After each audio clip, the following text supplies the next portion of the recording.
Ladies and gentlemen, welcome to the show. This is Scorecard on Channel 1 TV. I am Gabi Ofe. Today, I know the Chelsea fans are very, very excited in a very, very comfortable lead against Paris Saint-Germain in the final of the Club World Cup. I'll do something real quick here.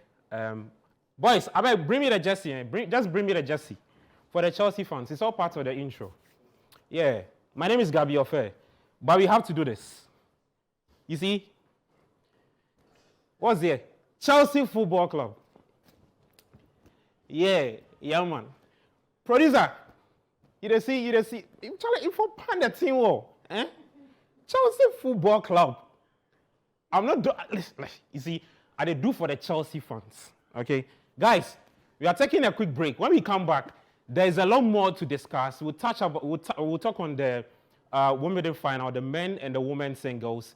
The Black Queens are in Morocco for the WAFCON 2024. Not the very best of starts. They lost to South Africa. They were held to Mali to a 1-0 draw. Monday, they played Tanzania. Would they be able to progress to the quarters of that competition? Some of the teams have already booked their place. And then we'll talk about the FIFA Club World Cup. Chelsea champions. The game end? Oh, yeah, game. Okay, you know what you're saying. Chelsea champions of the Club World Cup. We'll talk about that. We're taking a quick break. When we come back, I'll introduce my guys for today's conversation. I'm Super Hyper. Channel 1 TV Scorecard. Gabi Ofe. We'll be back after this. Welcome back to the show. I am Gabi Ofe, Scorecard on Channel 1 TV. Just feel free to air your thoughts on whatever we'll be touching on, from tennis, the Wimbledon, the men and women singles, all the way to the FIFA Club World Cup.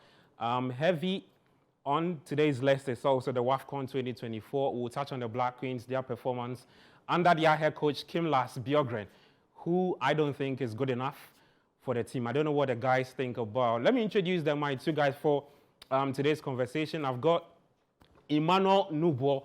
Emmanuel with an I, not E. We beg you. Emmanuel Nubo is one of my guests for today. And always, I don't know if he's a Chelsea fan. I think so. Dennis Nyaku. Just because Chelsea has won, all of a sudden you've forgotten I'm a Chelsea fan. No, but you're a Chelsea fan. Are you not a Chelsea fan? I sense some mischief here. Because you know that I'm a Chelsea fan. Are you a Chelsea fan? And today that, and just because are you a Chelsea fan? Yeah, I'm a Chelsea fan. You know that. Chelsea fan. But you know that. Okay. I don't know. You know. I don't know. Because I've heard you refer to me as a Chelsea fan. But just because we won this game today, all of a sudden I'm not a Chelsea fan. Well, I don't remember I said that. Yeah? Baptize you by force. Guys, it's good to see you too. How are we doing? We're good. You sure you're good? Of course.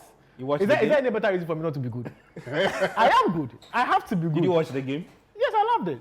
You enjoyed it? I overly enjoyed it. Nubo? Me, I'm morning, so I'm not part. Well, speaking of morning, Liverpool started their preseason.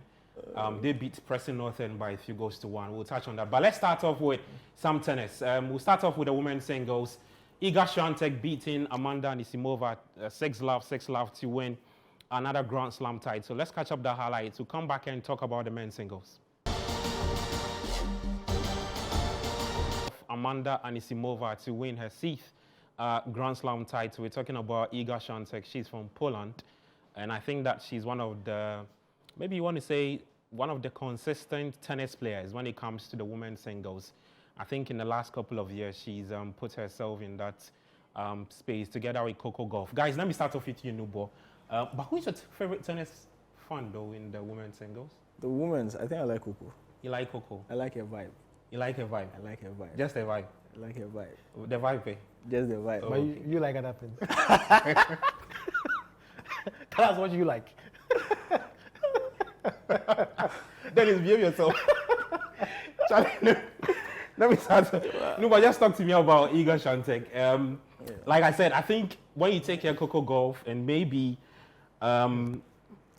what's the name? Arina Sabalenka. These are some of the names that are gradually beginning to be a bit consistent when it comes to the women's singles. Were you shocked that she was able to win this?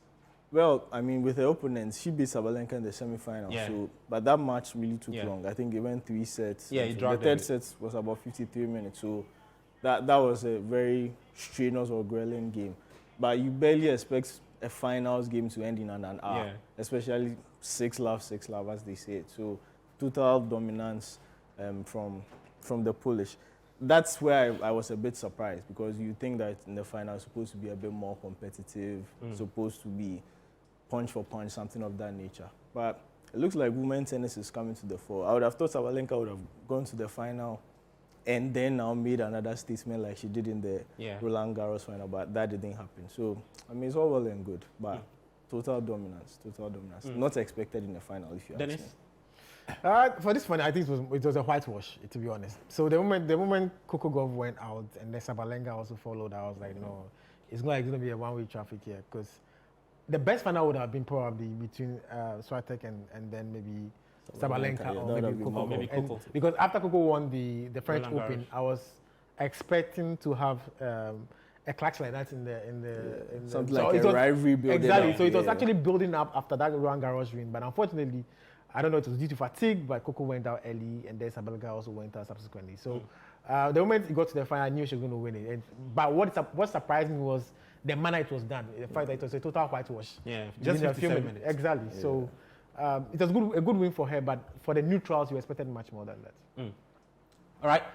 Let's talk about the men's singles. That title went to that Yannick Sinner. He beats Carlos Alcaraz. Let's catch up the highlights. We'll back and talk more on that. Okay, so 4-6, 6-4, 6-4, 6-4. Yannick Sinner beating Carlos Alcaraz. To think about, just a few months, he had to serve a doping ban, but came back stronger. He's been to, I think he got to the semis of the Roland Garros as well. He's got to the final and he's won that. No ball. The conversation in recent times has been if we would see a Carlos Alcaraz, Yannick Sinner rivalry like we saw with the Novak Djokovic, Rafael Nadal go for a long stretch. Do you see that happening with these two? Well, I think since those, should I say the three-headed beast, since they kind of phased out, we've not really seen any consistent dominance over that long period of time. I mean, that's Djokovic, Federer, and then Nadal. So it looks like some people seem to be coming up, and then after 2-3 years, maybe injuries or something, and then they fade out. So we want to see something. I mean, for the neutrals, you don't see something a bit more I mean, if you look at this final, all 4 sets went beyond 40 minutes. So that's a proper final, back-to-back, like give and take, that kind of thing. But to see that kind of dominance, just like football, the Ronaldo-Messi thing that lasted for over a decade, it looks like it's a generational thing. For it to be replicated, I don't think we'll see it. But yeah, we'll see more people coming up, people pinching trophies off each other and those things. But I mean, it's just the quality that you'd want to see, that the quality of the sport is maintained, and then they give the fans what they deserve in terms of entertainment, not something like what we just watched with the women's final where it was a whitewash. You want something that is a bit more entertaining and give the fans value for their money, yes. Dennis? Yeah, I think comparatively to the women's game, I think the men's game seems to be more competitive, because even if you watch this game, it was more like a revenge for Sinner because he lost to Alcaraz in the French Open. So I seem to like what I'm seeing here in the men's game. I know it's going to be difficult to replicate what we have with Federer and then Nadal and Djokovic. Those were, great talents, But we need to give it time. Yeah, I'm sure with time we're going to see, because what we need to see is more consistency. It's not about somebody popping in and then doing well. I remember this young lady, Emma Raducanu. Came She to won the the US Open in the women's 2021. and then disappeared. But I said it was a fluke, and it's been so. But Oh, if yeah, you yeah, even look but at Naomi Osaka, she came in. yeah, but I think problems, Naomi was just- more consistent. I think Emma's own I think was Naomi crazy. struggled after the birth. After she gave Yeah, birth. She wasn't So herself. I think with her there was a bit more consistency than Emma came.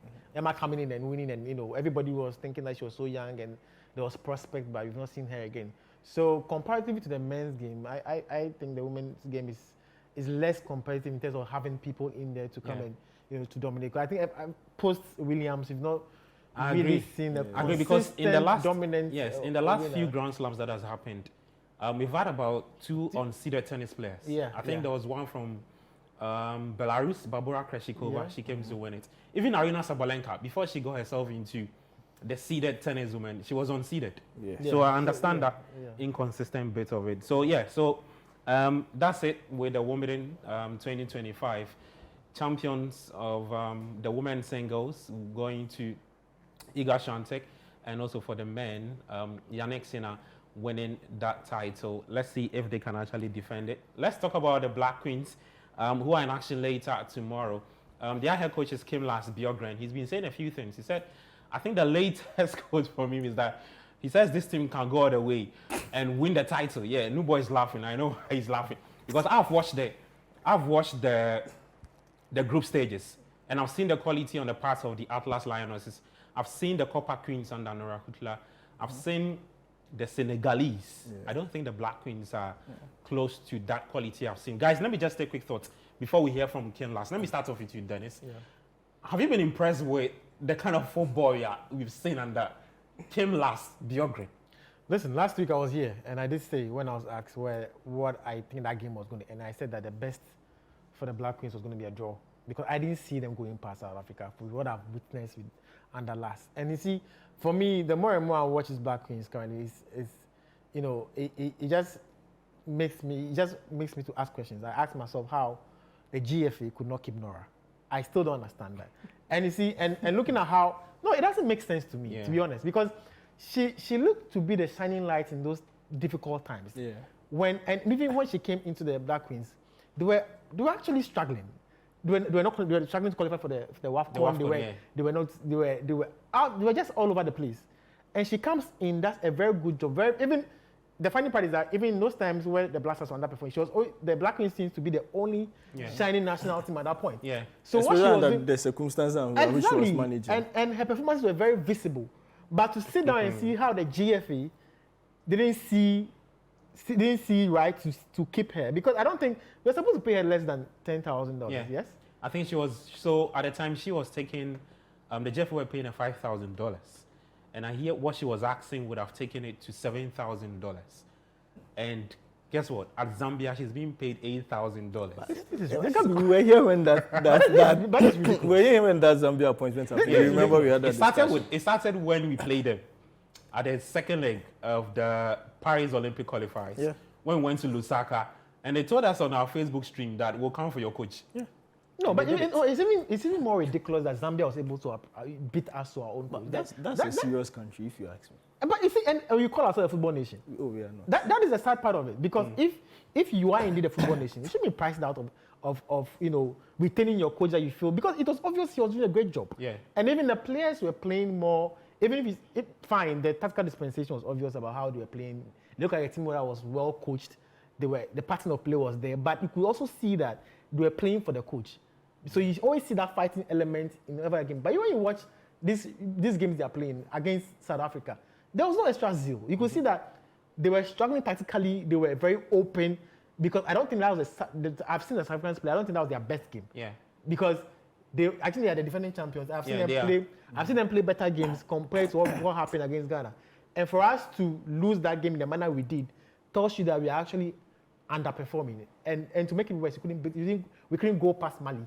And I watched that game, and so I was like, no, this team is not being coached properly. I feel like they're underperforming. They have the capacity to perform better. So I think that tactically there's something wrong with the coaching. So it's a coaching problem. It's a coaching problem. It's obvious. Let's get a thought of Mr. Kim Lars Bjørgren. When I come back, I'll take Nubo's thoughts. All right, so that's the head coach for Ghana's Black Queens, Kim Lars Bjørgren. He says this team has the potential to go all the way. All the way in the sense that can reach the finals, can reach the semi-finals. But if you ask me, it's a big no, because I've not been impressed with what I saw against South Africa and Mali. Nubo. Maybe it means all the way to Kotoka or something, because, I mean, we were just discussing off camera. Yeah. Yes, I mean, there are other teams that have players of a higher quality, but at least what we lacked in quality, we made up for it in effort. And with this current squad and what they are playing, I don't see any effort. You don't see a zeal, like you don't see the people trying to go out there to prove a point.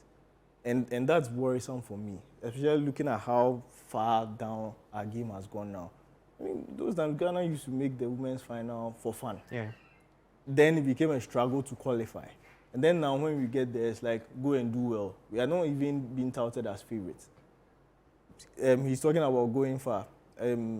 Botswana just won, so that gives them 3 points. That means we have to beat Tanzania. Yeah. So it means they've put themselves in the conversation of one of the teams to progress as the they're best placed teams. Exactly. I think there's another team that has 3 points. Yeah. That's in the I think Nigeria that's group also. so Tanzania is also in our group. They have 1 point. They have 1. We also have 1 point. Tunisia Botswana now has I think 3 points. Because that was their first. So a draw won't be major enough point. now. We need to win. Yeah. And looking at how we are playing, I will not be surprised if we draw again. And that's a big problem. We need to progress. We were here when what was the name? Our coach left to Zambia. Yeah, Nora. And we had that conversation where we said Zambia made it to the semi-finals in the last WAFCON. I'm sure they want to go to the final. They want to go to the World Cup. Yeah. You can see steady progression. They've been at the Olympics. You can see steady progression. You can see a country that is serious. We have a gem who is, under harsh circumstances, is putting something together, and we can't even protect that. So where do we go from here? Because with this coach, even how he speaks doesn't inspire confidence. The man is hallucinating. He says that you are going to the final. Have you seen how the other teams The are team has the playing? potential. He's not serious. To be honest, in terms of potential, I think yes. But I think the players he's got, he's not been. I don't think he understands the quality he I don't think the team is even well put together to be able to play to the best of their abilities. Yeah. And that's the main thing. Because you need to know the players make the system. And if you know your players when you put them in the right system, it gives you a fighting chance against even teams that are better oriented or have better quality. But from what we are seeing, I don't think we can do that. But a quick one. Did the GFA officially ever come out to state why they couldn't keep hold of Nora? Well, they pick and choose their statements. what they said, if I remember correctly from that statement, is that Nora had to leave because they were unable to agree with her terms. And then later they put in that statement, they stated categorically that they were taking care of Nora's salary and accommodation, blah, blah, blah. Those were the statements that... They are not serious. Yeah. They are not I serious. mean, I'm sure if the FA are actually watching this tournament, I'm sure they'll probably be keeping tabs on what she's doing with the Zambian team and what Kim Lass is also doing with our team and see the differences when it comes to the quality on the part of Nora. No, I don't think the GFA is serious because they have no excuse not being able to retain her services. There's no excuse. Absolutely no excuse. Well, I mean, we'll just say all the best to the Black Queens. Yeah, that's what we can just say to them. Of course, we cannot do much for them. We are not part of the people who are appointed. We are just here to talk about what we see. Yeah, we are taking a quick break. When we come back, we'll talk about another national team that is also struggling. They are partaking in the WAFU U20 Championship happening all the way at the Ghanaman Soccer Center of Excellence in Prom. This is Scorecard on Channel 1 TV. I'm Gabi Ofe. I'm doing this with Emmanuel Nubo and Dennis Nyaku. We're back. You can still be texting in with your thoughts. I know the Chelsea fans are already buzzing. I'm looking forward to their highlights after beating PSG 3-0. Don't change your dial. We're back with more. Welcome back to the show. This is Scorecard on Channel 1 TV. Your host is Gabi Ofe. You can find me on X at GabiMilito7. And if you're ex-lover too, just feel free to leave your thoughts at our handle Citi Sports JHA. We'll be glad to read them. If you want to text into the show too, feel free to do so. The WhatsApp number will be displayed on your screens and get to hear from you. You're part of the shows, of course. Watching me, just feel free to text into the show. I know the Chelsea fans are really excited. Let's quickly touch on the Black Satellites, who were held to 1-0 draw by Nigeria in the WAFU U20 Boys Cup that's happening at the Ghanaman Soccer Center of Excellence. They'll be taking on Benin on July 16. That's the upcoming week on Thursday, hoping they can get the 3 maximum points and progress out to the group. If you've forgotten, the Black Satellites played at the Under-20 WAFCON in Egypt, and they failed to progress to qualify for the World Cup. So this is also another championship that is taking place so that they can get to participate in, so that game is on Wednesday against Benin. Guys, Desmond Ofe, he didn't fare too well at the AFCON. I had huge hopes for him, thinking that he'll be able to qualify the team to Chile. That's where the World Cup will be happening. It's not been too good. Dennis? Yeah, for me, it was a major disappointment because it's a tournament we failed to qualify in recent times. And a lot of Ghanaians were expectant, not just because of, but also because of Desmond. I think he seems to be a good prospect in terms of coaching. Seems to be the next Black Stars coach. It's too early, please. It's too early. and it's not me. It's the people at the FA. No, but I'm saying that it's too early. You don't just become Black Stars coach by that. I think he needs to. work his part. Yeah, so he started the and, path. and there was a major used to see dent, some and there was success. and there was a major dent in that because you were expecting him to at least qualify us for the World Cup, which didn't happen. So he's I don't know, but he still has he has a long way to go, to be honest. So it is good for him to play this tournament, at least to bring some of the doubters back, because trust me, before that under 20 game, a lot of people were talking about the Black Stars and all of that. Then that happened, and everybody seems to start doubting. So this is not a major tournament for me. The WAFU tournament is not one I consider a major tournament. So I expect. But I think we've not won it in the last 2 editions or so. The last one, we lost to Cote d'Ivoire in the finals. We've not won anything at under 20 level in a long time. So Yeah, because I think after after the day you and the squad won, it's been difficult to. Well, the closest squad he had, final. Is it that if Sahaku's not for team? COVID, yes, Zito's team, Banye, that time.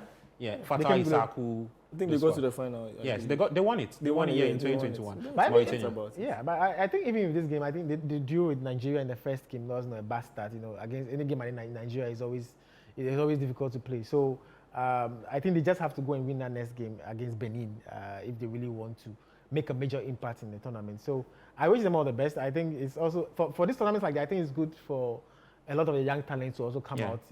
For us to properly scan through the players and see who deserve. Speaking of scanning making the progress, because it's very important. When it comes to Ghana, you always see all this kind of funny things on the time when it comes to selection processes.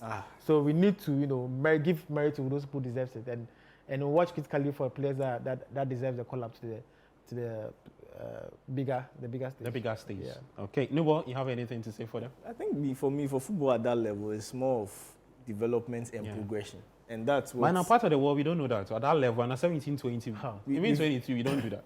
We've not seen any proper transition So many funny stories. From the youth teams to the Black Stars since, I think, 2010? Yeah, I think now what we are doing is we are looking for people who have Ghanaian names outside and we are drafting them into our team. That's what we are doing. So there should be some proper progression, see player development and those kind of things. See the players that we are seeing in this squad. Maybe they are going to the European teams, see their progression there, and then we build it from there. But if not, it's the same thing. We are just rinsing and repeating. It's not going to lead to anything. Paying and playing all the time. Allegedly. As for Dennis, if you are oh my goodness. I think, okay, let's talk about the FIFA Club World Cup. When I come back, I'll read some messages. It's in relation to the game. And let's start off with the finals. Of course, Chelsea beating PSG 3-0 to win the title for the first time. I mean, the first revamped edition put up by FIFA. Chelsea winning it. So Cole Palmer with a brace and a sweet chip from João Pedro. Enjoy the highlights. Well, Chelsea trashing the European champions to win the FIFA Club World Cup. Yes, just right in front of FIFA President Gianni Infantino and USA President Donald Trump. What a way to do it, Cole Palmer. Yeah, quality, Charlie, too much quality. You see that João Pedro chip, yeah. When I was an active footballer, I used to play like that, Chip the ball, clean, smooth. Do you have anything to say? Nothing. Gabi Milito. How about those days, yeah? Oh, clean. I know.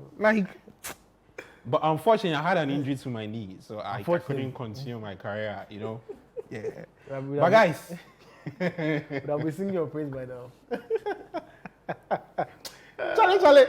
Producer, can you play that João Pedro go again for me? Oh, Charlie, they're going to be...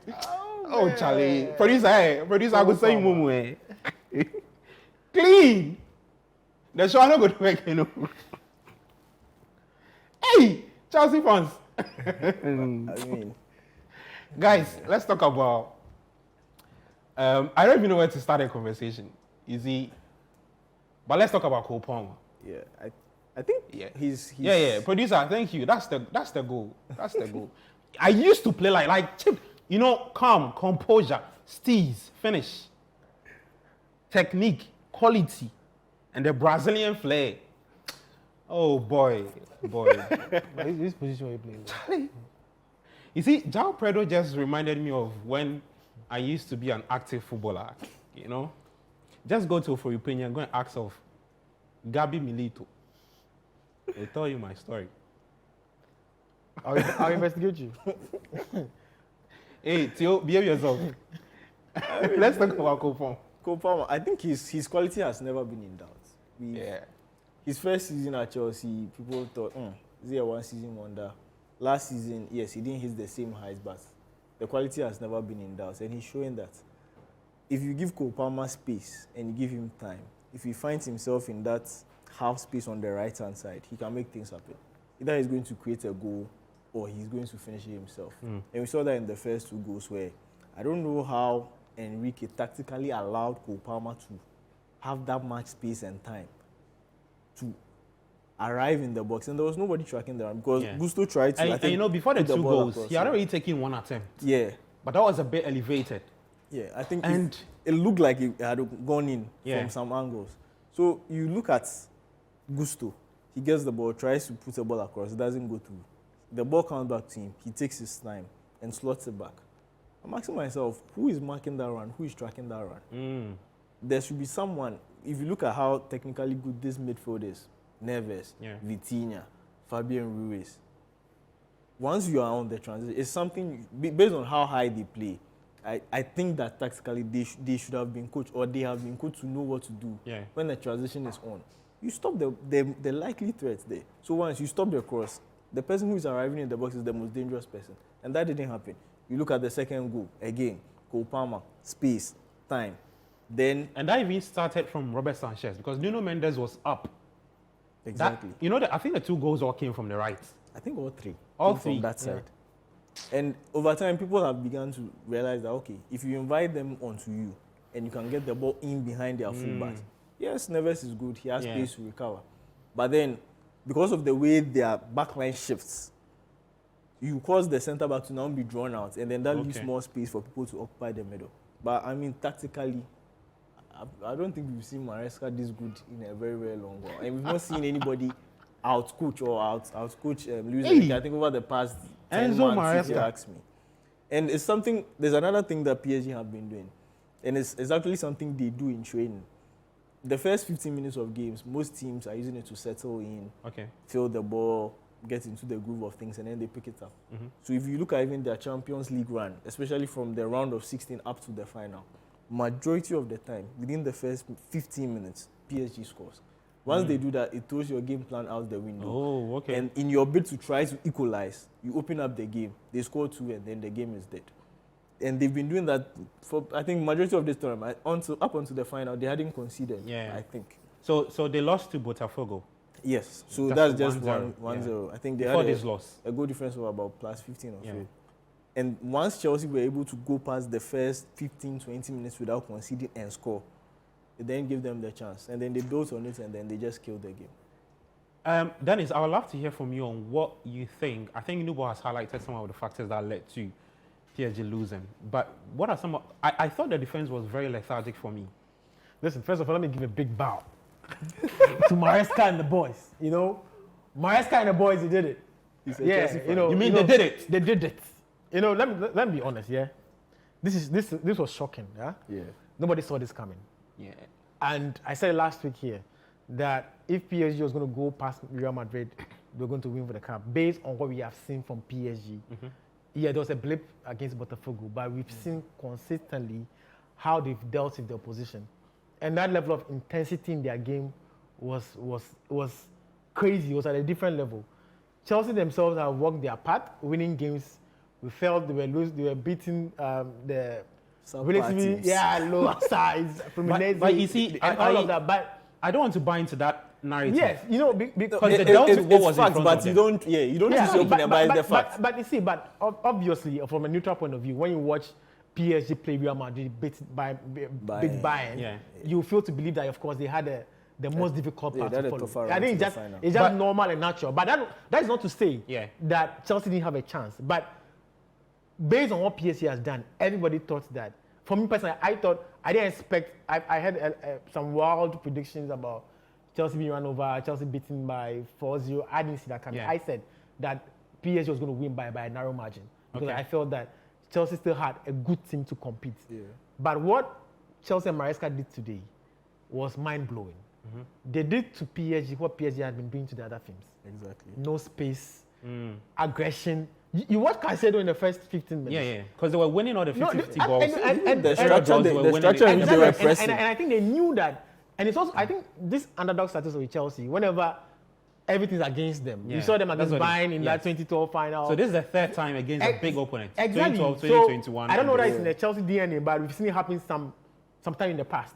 Because it seemed like they heard about the noise outside. Everybody, saying that PSG was going to rip them apart.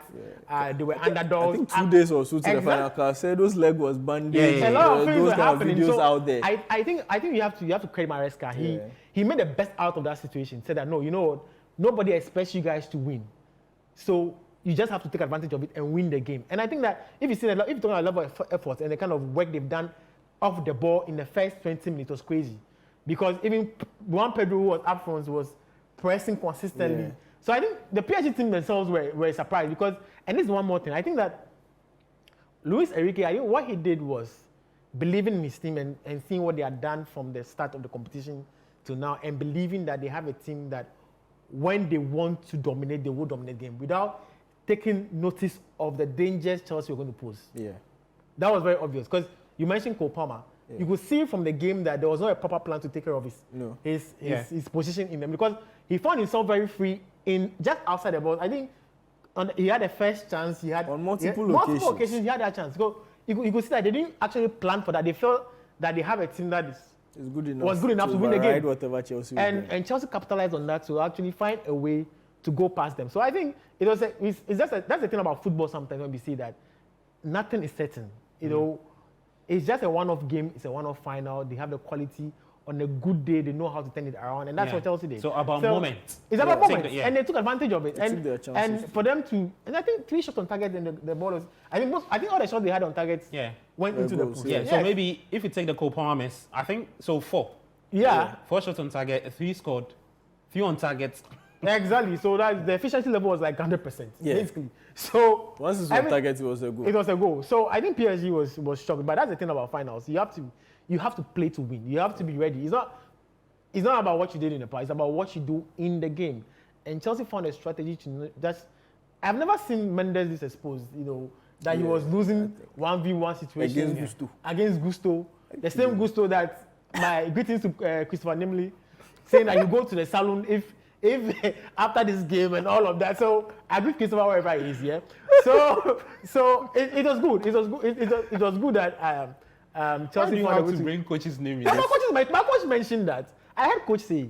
He said that. He said what? He said that he anticipated Gusto to have a bad game, and that he wasn't going to be matched for the PSG players. That after the game, he will go back to the salon to go and do his hair. That is what coach said. Oh my goodness. I'm saying I'm waiting coach wherever he is. Well, I'm sure this video will get to him. Don't worry. If it doesn't get to him, it will be up on our social media handles.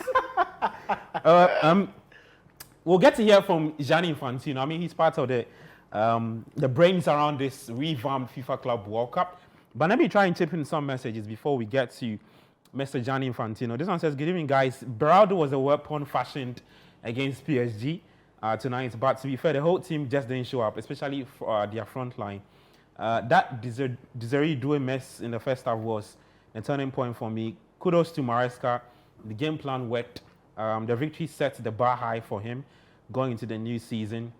Interesting times ahead from watching us from Arushi. This one says, I came today purposely for Angelo. You mean Kwache? Okay. He disrespected Chelsea last week. Why didn't he come today? Chelsea got away. Well, don't worry, you'll come and explain later. This one he says, the U20 initiative will not be effective unless the FA refrains from interfering in player selection, as Ofer is a competent coach. So that boy Koba Edin Heights wager. So in relation to what you said about Desmond Ofer, okay, my gains no work today. Hey, congratulations to Chelsea. They showed character right from the start of the game. Dennis is a happy man, I know, from Simplicity. Do you know him? Yeah, I know him. Okay, that's the guy. He's a Barca fan, actually. He's a Barca fan? Yeah. Okay. Guys, let's take a quick break. When we come back, we'll hear from Gianni Infantino. This is Scorecard on Channel 1 TV. I'm Gabriel Fair. Doing this with Dennis Nyaku and Emmanuel Nuboy. Keep texting into the show. We have the Liverpool highlight for you to wrap up. All right, so welcome back to the show. This is Scorecard on Channel 1 TV. I'm Gabriel Fair. I've got Emmanuel Nuboy and Dennis Nyako in studio with me. We're still talking about the FIFA Club World Cup. Chelsea crowned champions for the next 4 years. They get to brag about it for the next 4 years. There's a lot of cash to splash. Oh, Charlie, João Pedro, deadly striker from Edwin Kwakofi and stuff. Charlie, the Chelsea fans, they talk too much. Hey, and they've won the FIFA Club World Cup. Well, let's take a listen to Gianni Infantino. He said a few things at the MetLife Stadium that had over 80,000 spectators with US President Donald Trump also making an appearance. Let's take a listen to Gianni. We'll back and talk more. All right, so that's FIFA President Gianni Infantino. A few words after what he calls a successful end to the competition. You know, the competition faced some bit of some challenges that had Jürgen Klopp talking about it and said it was one of the worst ideas ever implemented by FIFA. Some games had to drag because of some weather, adverse weather conditions and stuff. But hey, the final took place today, and let me just take a quick thought from the guys on what they think can be improved in the next 4 years, guys. Nubo. I think organization-wise, maybe the major challenge was the size of the venues and how much the tickets were going for. So initially, it was a bit of a struggle getting numbers into the stadium. But then the prices were reviewed and all those kind of things. And then over the course of the tournaments, I think the attendance was good. Yeah. Especially when the bigger teams. I think the finals, they reduced the price of the tickets too. Yeah. Yes. To let fans troop in more. Exactly. Because America, they really have very, very huge stadiums. Like, I think the least Open stadium, yeah. also maybe outside the Miami stadium, which is 40,000. Yeah. Most of them are above 60, 70,000. So if once they got a wind of, okay, the ticket prices will help. I think overall it was well organized. And I get where Jürgen Klopp is coming from. He has been an advocate for players, because if you look at a player like Ashraf Hakimi, over the past 2.5 years, he has played almost 140 games. A lot of football games. You get it. So it's more of the well-being of the players, not that the tournament in itself is bad. But if you look at the number of games players are having to play now, playing in excess of 60, 70 games, that brings in fatigue, brings in muscle injuries, and then it reduces the quality of the game you are trying to put out there. So I do think, well, now that it's been organized every 4 years, it gives you some breathing space and some breathing time to organize it. The only other thing which I have a bit of a problem is, if you won the Champions League next season, that team that will play in the tournaments will probably be a different team than the team that won it. And so it doesn't, I don't know how to say it, like, you don't feel ownership of what you are playing in and those kind of things. I don't know if FIFA would maybe, so in the next 4 years, so Chelsea should be able across to that 4 years, the teams that will win the Champions League automatically will qualify partake for the next one. And that's so what we are in 2025, so 2029. Yeah. Because I think we'll have about 2 or 3 seasons in the Champions League. So maybe the winners of the past seasons will also compete. I don't know if that's the plan from I think FIFA. that was the plan, format they used for this one. Yeah, I'm just talking about like the squad. The squad, okay. Exactly. So if you look at the Chelsea squad that won the Champions League and the one that's representing, Oh, okay, different. yeah, So they won't be there. Then it's just players- big thoughts, and we'll touch on Liverpool. Yeah, for me, I think we heard about the comments before the tournament, but I feel that it was still a good tournament. You know, it was slow at the beginning. People were wondering how it's going to end. You talk about ticket price initially, where I think the first few games didn't have the best of attendances. So that was where the problem was. But I think subsequently, when the ticket prices were reviewed and the games got more traction, we saw a lot of good games. Even I was happy with the quality, especially from the South American teams, and even the teams from the Gulf. Al Hilal had had a good. I think they knocked out Man City. Yes. So it was good. And I think that's what Infantino was trying to establish there, that it was a very competitive tournament. And so far it's competitive and there's quality. The numbers will align. Yeah. Okay. Let's finish off with the Liverpool's 3-1 win over Preston North End. Conor Bradley, Cody Gakpo, and Darwin Innes all getting on the score sheet. Enjoy. All right, so Liverpool beating Preston North End by 3-1. Cody Gakpo, Darwin Nunes, and Conor Bradley. Guy, just snap thoughts on what's to come for Liverpool. Well, I think to start with, they've handled this situation the best they can with everything that's going on around it. I think they've done it very well, but unfortunately, life goes on. Yeah. And then now Liverpool will have to play the football and not the occasion. Yes, Jota will forever be remembered. They'll honor him and all those things, but you don't have to lose sight of the business at hand. But overall, I think they've handled the situation quite well. All right, Dennis? Yeah, it's unfortunately difficult times for Liverpool, but I like you said, I think they'll go past it. They still have a good team to challenge for the title. They brought in Florian Wirtz, and I'm sure a few players will be coming in. So, yeah, difficult times, but then they have what it takes to go beyond it. All right, guys, thank you so much for your time. Dennis Nyaku and also Emmanuel Nubo. What do you say? Blue is the color for the week. So make sure you wear blue throughout your week. I'll be watching you. Charlie, the guy will make me wrap up. Anyway, I am Gabi Ofe, and the Chelsea fans, the night is yours. Enjoy, yeah? You can go out and have some fun. But remember, you have work tomorrow, so don't overchill. You feel me? This has always been Scorecard on Channel 1 TV. We're back same time next week with another exciting episode. My name is Gabi Ofe. There's more later for you on Radio 97.3, the very latest in the world of sports. Enjoy the rest of your night. Take care and bye-bye.